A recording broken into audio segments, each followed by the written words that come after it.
So today we're going to talk about one of my favorite subjects, which is swarm algorithms, and we're going to talk about it through the lens of this research paper, Discrete Differential Evolution Particle Swarm Optimization Algorithm for Energy Saving Flexible Job Scheduling Problem Considering Machine Multistates. Well, that's a title.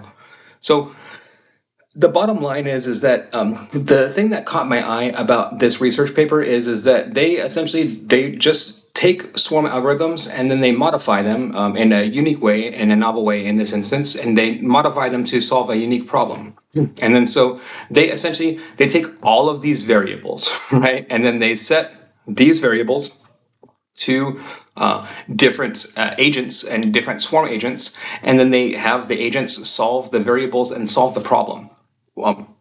If you have a hard time understanding how artificial intelligence works overall, how intelligence works within these concepts overall, etc., I suggest very strongly to focus on swarm algorithms as opposed to other types of architectures, right? And so to me, swarm algorithms are very interesting because they are designed initially to solve optimization problems. But as I've been stating on this channel for a long time now, and as this research paper shows, you can take it far away from optimization problems, right? This is not an optimization problem that they're solving for. This is a very discrete problem that they're solving for. They know what the problem is, and they know what the variables of the problem are. And then so what they don't know is the solution. And then that's what swarm algorithms do, right?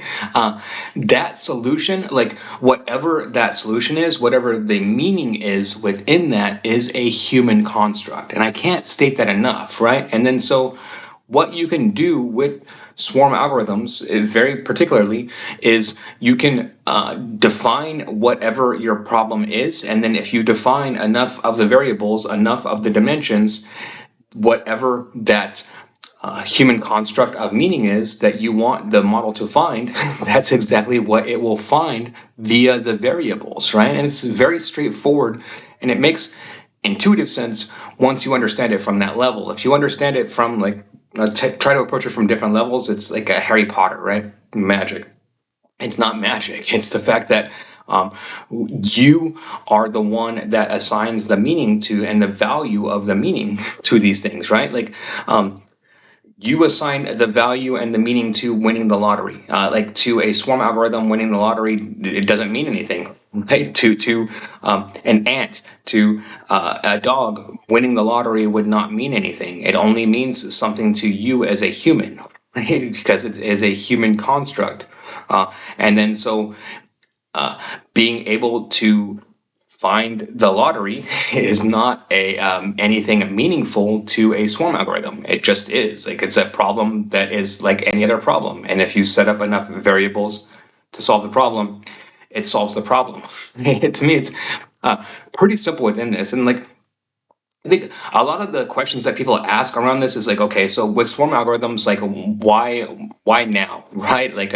So swarm algorithms were invented in the 1990s. I remember I heard about them very first thing in 7th grade, this is mid 90s, dating myself, right? And then so within that, there's that was an interesting time period, and I think most people ignore it, right? Because this is the second AI winter, and I remember this period very strongly and very vividly, right? So you have films like Terminator 2 and things like that. AI at this point and in that moment in time is very much in the cultural zeitgeist, right? Terminator, and then the Gary Kasparov and versus Deep Blue, and that was huge, right? And to me, that's where that second AI winter comes from personally, because that was such a cultural zeitgeist event, right? If you weren't born or into chess or anything like that, it's hard to overstate how big of an impact Kasparov versus Deep Blue actually was,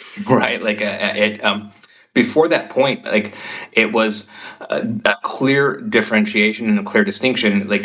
Here is something that is outside of the domain of computers that humans clearly do, right? And it was a very clear distinction, and it was a prideful thing overall, right? And then that gets shattered and like literally destroyed overnight, like just flat out stomped into the ground overnight, right?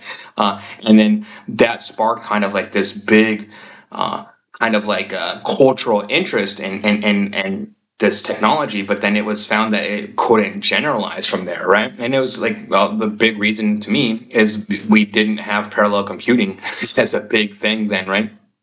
And then so fast forward 10, 15 years past that, you get computing, and then fast forward 10 years past that, you get a bunch more advancements within AI overall, within computing overall, and then especially within the way that computing handles very specifically the amount of cores within computing, right? And then so the very interesting thing about swarm agents is, so this research paper is very interesting in that they release a few novel advancements to swarm algorithms and attachments, which I'll go into here and through this notebook. But what I want to show you is, like, generally speaking, when you're dealing with swarm algorithms, you define the swarm, like the number of agents, right? And then the number of agents is generally defined as a relatively high number. Let's say in this particular instance that we're defining 1,000 agents.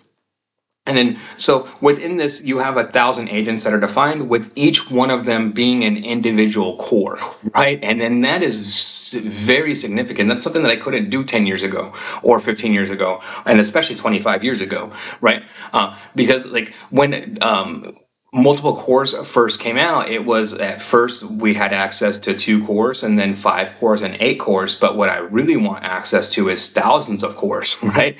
And then we're only seeing that level of optimization very recently. And that's a huge part of this equation that people don't understand within that. So just giving you that overall lesson here before I dive deeper into what this discrete differential evolutionary particle swarm optimization algorithm is doing very specifically. So within typical particle swarm optimization, what is lacking within it is an evolutionary component, very obviously, right? And it's very obvious and apparent when you play with a typical evolutionary algorithm. So if this were a typical a typical swarm-based algorithm, these iterations would generally be the same, right? There would not generally be a reason to run this for 100 iterations, because generally speaking, I'm going to know within like 5 iterations what the goal is, and it won't ever differentiate from that.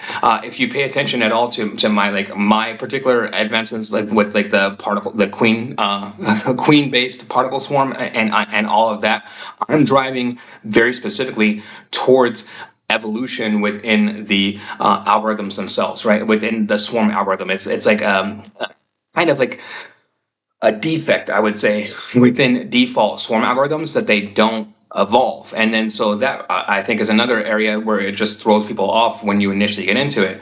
But just dive a layer deeper, and then I like this paper because it's not coming from my own mouth, right? That you can just essentially pair it with hybrid evolutionary algorithms, and then you're good to go. And then within that, the second thing that they do is they put multi-objective optimization, which is another kind of interesting, and again, like all of this is geared towards, if you run into swarm algorithms and you play with swarm algorithms, you can very clearly know why they built these things out, right? They're building it out to make it much more generalizable, which is the criticism of swarm algorithms and the knock on them. And then but it's very easy to make them generalizable if you take these extra steps. It's just like, it's all mathematical extra steps, right? So I think like not a lot of people have done this work yet. And then the third thing that they do is differential evolution-based personal best updates. So again, they're applying mutations and crossover operators to refine solutions dynamically. Again, everything that they're doing within this is to tackle the one problem and the one challenge that is very apparent within swarm algorithms when you play with them, which is that they lack evolutionary ability. This is giving them 1, evolutionary ability, and then 2, making it so that they can solve discrete problems. Flat out, that's what all of this does, right? If I'm summarizing all of this, that's exactly what it does. In this instance, where I'm applying that to a multi-objective knapsack problem, which would not be an optimization problem, which would be a discrete solving problem, which is what your typical swarm algorithm would be very bad at handling. And then all of this is just code to back that up, right? And then so I think the other thing that turns off people with swarm algorithms is that like all of this is just defining the behavior, and it's all mathematical equations, right? It's a lot of like swarm algorithms are more akin to chemistry than anything else. And then so it's interesting, right? Because a lot of like what I talk about generally on this channel and what I go over very specifically is like a lot more on the physics end, right? But to me, like I spent my career as a generalist, right? And then I kind of take that approach overall to essentially like science learning and etc. Right? I don't consider myself a specialist in one area of computer science. I don't consider myself a specialist in one area of IT. I don't consider myself in one area of science or physics, etc. Right? I do understand physics much better than I understand chemistry overall.